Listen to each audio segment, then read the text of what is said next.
Hey, what's up, everybody? It's your boy Vibe, and this is All Facts, No Bull. Rather fix it. I'm ready for a husband. I'm ready to sit down and be quiet. I'm ready to listen. I'm ready to listen. I'm ready to wear matching outfits. I'm ready to go to the family events and be quiet and let you talk. I'm gonna bring you a plate. I'm gonna fix you a nice plate. I promise. I'm gonna make you a drink. I make cocktails. I make cocktails. I'm gonna look nice. I'm gonna look pretty. I'm gonna stay in shape. I'm gonna go for walks. What do you need? Do you need me to support you? I'm gonna support you. I'm gonna help you build that business. Matter of fact, I'm gonna be your secretary. What do you need? God, I'm ready. I'm ready. I'm tired. I'm tired. This job done wore me out, y'all. They done wore me out about this job. Everything done wore me out. I done did wrong. I done mismanaged. I done mismanaged my life up here at this point. I need a life manager, and I think the life manager that I'm looking for is a husband. Here at All Facts, No Bull, it's a place where we cut straight through the noise and get down and get real about the issues that matter. It's your boy Vibe, and today we're diving into a topic that stirs up a lot of debate. Now, for me, submission, femininity, and what real partnership looks like in 2025, we're not just asking if women should be submissive. We're asking the question, what does that even mean? Who it serves and whether it's time to rewrite the rules. That's what we're diving into today. So let's get into it, right? Let's start with the basic. When people talk about submission in a relationship, of course, what are they really saying? What is the question that's really being asked here? Is it about giving up your voice? Or is it really about trusting your partner to lead in certain areas? There's full submission where one partner yields in almost every area that can work, but only if both partners or both people are fully open, honest, and want to play those roles. And then we have structured submission where you might trust your partner's judgment in some areas, but still keep your independence and voice in others. But let's keep it real. Submission can be toxic. Now we know submission can be toxic because we've seen it, right? Especially if it's forced. If submission is forced or used to silence someone in a sense that they can't really be honest about who they are and what they want out of life, then maybe there is a such thing as called healthy submission. Is healthy submission is about choice and respect and partnership, not control. That's where I think we have to really break down what we're talking about here. Because I think based off of what this lady is talking about, it seems that she wants to be submissive. But now she has to find a partner that's looking or is willing to be a full blown leader. And what kind of personality comes with that? I don't even think modern day people, men, women, can fully understand the notion of submission or full submission because I don't think the roles are now set up to have men be as masculine as they once were and women be as feminine as they once were. The modern day relationship is so far removed from tradition that even marriages aren't set up to be successful in the ways that they were. Not saying that they were, not saying that they were always successful, but not successful in a way that a man leads, a woman follows, and that leads them through the roots and the tunnels of succession or succeeding. May I fix my language there? In a way that they can succeed together with the man being a full blown leader.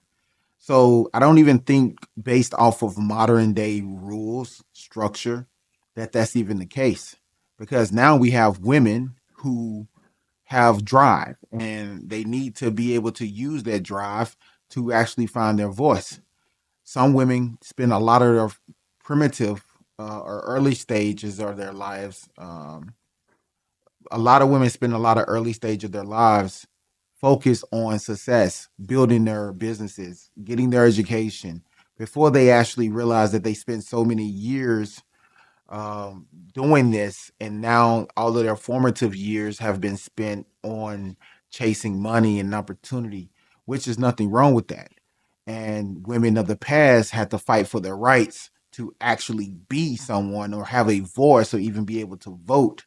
So the notion of women being submissive or not has to be a question of, is men as masculine as they once were? Do men still believe in being the forefront of a relationship, or the holy grail of a relationship when it comes to supplying everything of nature, when it comes to survival, or providing all of the necessities that a man and a woman may need for their children, or without children, or for their family just overall? So those are questions that we really have to answer. Me personally, I don't think that we have the building blocks anymore for a man to fully lead a submissive woman the way we used to.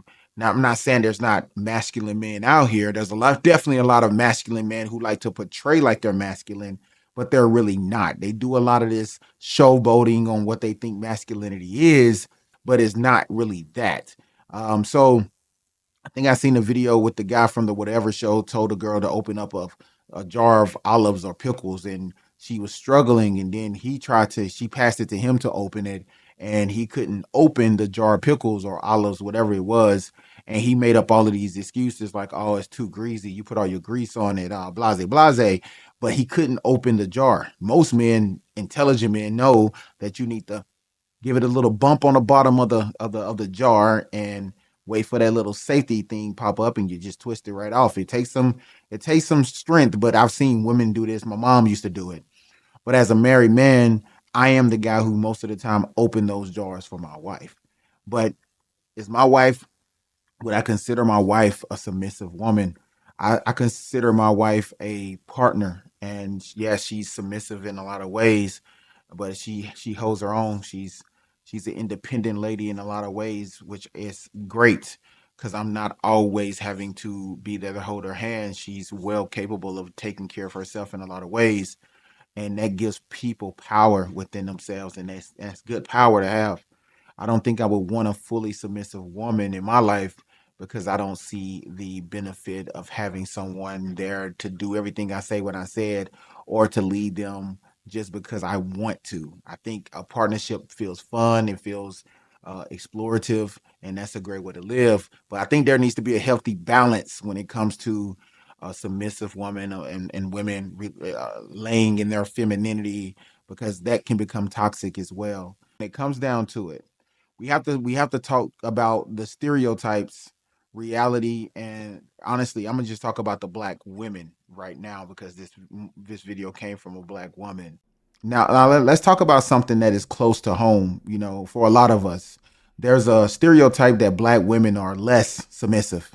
Where does that come from? Is it true, or is it just another way that society tries to put women or black women in boxes, or certain people in boxes? And then there's this idea of resting in your femininity, as I just mentioned. For some, it means finding peace, softness, and self care. For others, it's all about letting go of the strong black woman trope, right? But I have to ask, who's stopping you? Who stopped black women from being vulnerable?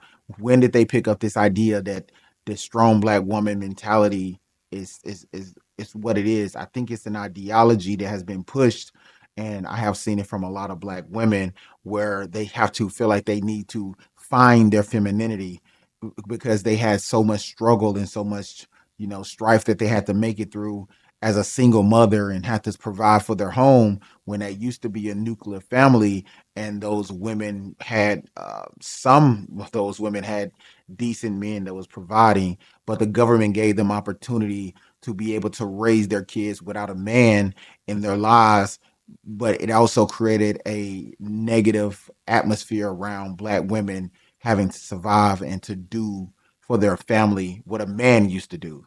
But those black women that says they need to be resting in femininity means you have to become a chakra queen. I don't know why, when black women finally feel like they need to become, and they need to fall into their femininity, it becomes this chakra queen mentality, living by the crystals and incense type shit. Or can you just find your own balance when it comes to strength and softness, hustle and healing? Like, I think when we say relaxing in femininity, it should be a natural thing. It shouldn't be something that feels like it's coming because you've been pushed so far right, you have to go so far left to get to what you perceive as femininity. So what is femininity really? Like what is it? Like I think that's a question that a lot of people really need to ask, because I don't think femininity for me, or being submissive, and this is just again my subjective opinion, and I can give an objective opinion, of course, but I think it's more about knowing, if you're going to be a woman, that it's okay to allow a man to be a man. If you're going to be okay with relaxing in your femininity, you have to be okay with letting a man uh, relax in his masculinity. For example, we all have seen this thing where most black men get into most of their issues when it comes to like the cops. Black women like to speak up when the cop approaches the car. Hey, sir, can I get your license? Why you pull us over? Why you do? Like we can get into that whole black trope. We can see it. We've heard it. We understand it. And next thing you know, black man is dead. Black woman is crying. Um, when man is trying to, when a black man is trying to calm a situation, the black woman sometimes don't know how to just be calm and chill and let the man handle it. They kind of add this extra layer of, toxicity to some of these situations, because they feel like they need to protect their men from situations when a man should be in the situation to protect himself and her. And the best way to do that is to allow a man to be a man and calm the situation, versus bringing more toxicity or a more higher level of drama to the situation. But relaxing in your femininity is to just let the man handle the situations.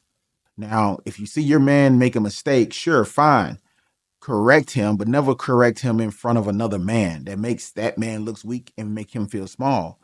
If you have an issue with what your man is doing, or man is doing, you should always address them in a different setting where it's away from the conflict. Give your man that comfort to know that you allow him to make decisions that would save your life and save his, because we are people, our nature is built up to like protect. We're protectors, and we want to protect ourselves. We want to protect ourselves by either de-escalating the situation, or removing ourselves from the situation, or defending ourselves in a situation. So, if you're going to be a person that wants to relax in your femininity, you also have to allow a man to be relaxed in his masculinity. And but that comes down to determining exactly what is femininity. Again, that's the question that needs to be asked and answered here. Is it about being nurturing? Is that the case? Is it about being nurturing, soft and supportive, or is it about being whatever you want it to be? Femininity can become a problem if it's used as an excuse to check out of life, avoid responsibilities, or let someone else make all the decisions for you. And if that's what you're saying you want, then you have to allow that man to lead you fully, and then not realize that this man has led you down a bad path. You have to ride that wave in and out of bad situations, but not saying that you need to put yourself in a situation where, okay, you let a man just take you all the way through there. But if you really want to be a submissive woman and a man is leading you, he may lead you down some rough paths sometimes, as long as it's not life threatening.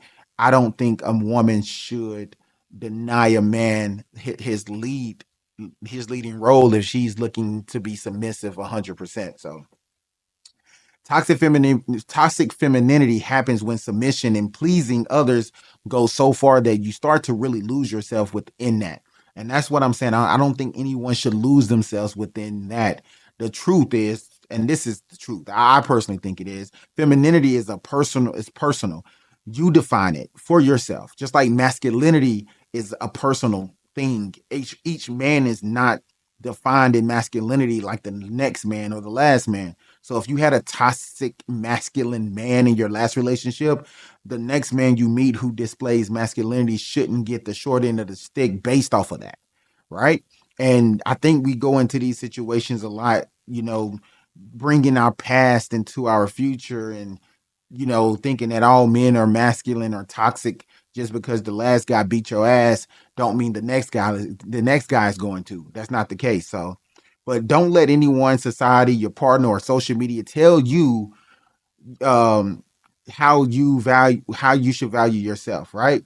Value is in how soft or submissive you can be. That's not where the value lies. The value lies is on the agreement that you and your partner set up to actually be. So if you and your partner can set up an agreement on what toxic is in the masculine format and what's toxic in the femininity format, then there should be a conversation had about that. These assumed relationships that most of us go into thinking that we know the person we are with without asking those tough questions can really cause people to go down the wrong path. Do men really want submissive though? That's the next question. It's okay to say that you want to be submissive, but it's just like it's okay for a man to say, "Hey, I'm a masculine man and I want to be a leader and I want you to be a submissive woman." A woman who says she wants to be submissive has to also agree that it's okay for a man to say that he wants to be masculine.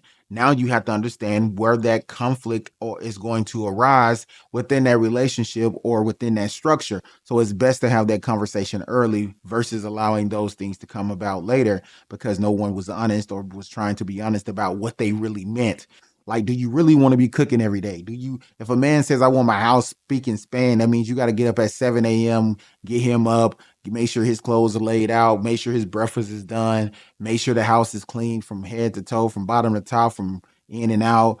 Does that mean you take out the trash or does that mean he takes out the trash? Does that mean he picks up behind himself or is that your job? What does that actually mean? Do men really want a submissive woman? Do a man want a woman he can actually just tell what to do all the time and she does it and he sit back and, make the money, kick his feet up and drink a beer while watching Saturday night football? I don't know. But when it comes down to it, right? Do men really want a submissive woman? Let's flip the script for a second. Let's just kind of dive into this. Men, do you really want a submissive woman? I want you to answer that question. A lot of us may say yes, but let's be honest. Most men don't really want a pushover. I don't want a pushover. I don't want a woman that I can just push over. Man, I mean, maybe that was fun to do when we was kids, but as a grown man, we want a woman who trusts us to lead sometimes, right? Because we can make some dumb decisions. I mean, men make dumb decisions all the damn time. Sometimes we think with the wrong fucking head, right? Sometimes we just want a woman who support us, but who also has her own mind, her own drive, and her own voice. We just want to be able to say, can you cut that off without any real kickback sometimes? I think that's what it comes down to. We just be want to say, babe, come on, chill. And you really chill. We don't really want a woman that we say chill to and she be like, why I gotta shut up? You don't own me. You don't go. We just be saying, I love you, but I don't know if we want to hear that right now. You know what I'm saying? Because women have different conversation than men. And sometimes women start to think just because you spend so much time with them that you're their homegirl and they can talk to you any kind of way and they can just unload on you, just like they don't want you unloading on them all the time about what you would normally talk about with your homeboy. Those relationships have to come back. Men have uh, women have women friends that they can unload on and actually trust, and men have men friends that he can unload on and actually trust. Pause that, yeah, pause because I'm new generation, but that's all I'm saying is like we are in a different we are in a different world today than we were years ago. So some men want to lead, all the time. Others want a true partner, someone who can, like really challenge them, keep it real, and even take the lead when it makes sense. And let's not act like every man wants to be in charge 24/7. Some men are happy just to share the wheel or even ride shotgun, and that's okay.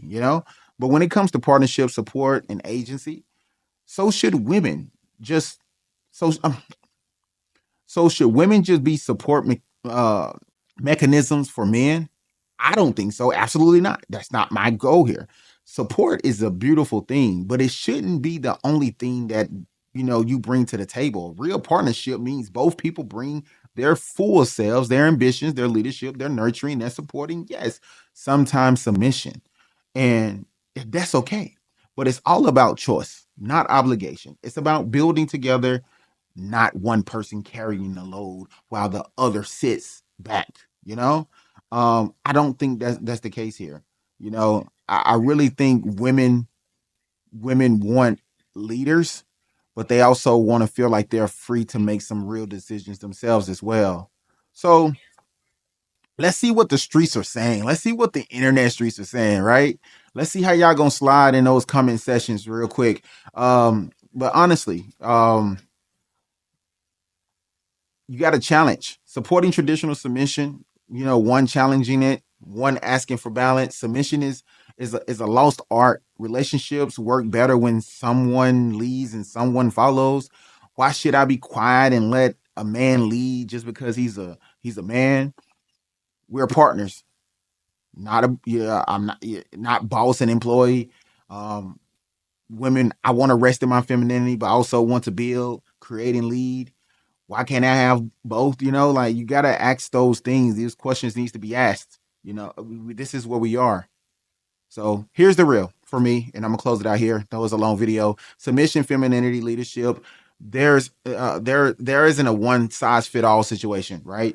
What works for you may not work for the next person. We live in a multifaceted world now, but the key is honesty, choice, and respect. So let's keep it all facts and no bull. All right. Are we redefining relationships or just repeating old patterns with new words? Do you want a partner who submits or a partner who stands beside you? Right? Drop your thoughts in the comment section. Right? We want to definitely hear what you have to say. Share your stories with me. Love to respond and love to read them. Let's keep this conversation going. Until next time, this is All Facts and No Bull, and I'm your boy Vibe. Until next time, keep it real, keep it honest, and don't be afraid to challenge the narrative. Holla.